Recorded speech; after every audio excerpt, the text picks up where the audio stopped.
So today I'm going to share a few basic concepts about making sensory stories.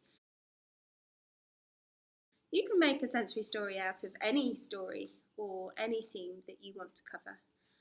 It could be a fairy tale like my story Bag the Queen Bee, or it could be just an experience like going to the park.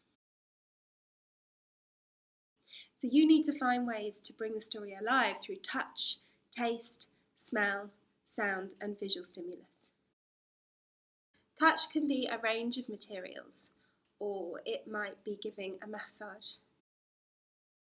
So taste could be sweets, or it could be something soft. Obviously you need to think about choking hazards and allergies. That's always important, but it shouldn't be shied away from. But one key thing is try to make it something that they're going to like.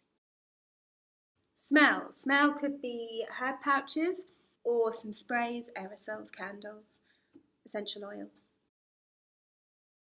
Sound could be music that you bring to play with them, or it could be you singing, or it could be sound effects. You can use sound effects libraries. Sound is a really important one.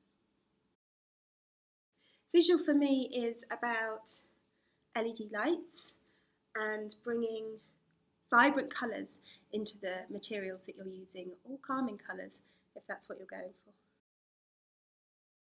So once you have your sensory experiences, link them together with a short sentence or a little bit of text. Be adaptable and be audience-led. Let them tell you what they're enjoying.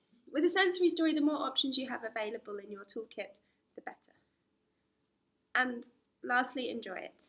It's supposed to be an enjoyable experience for you and your audience member.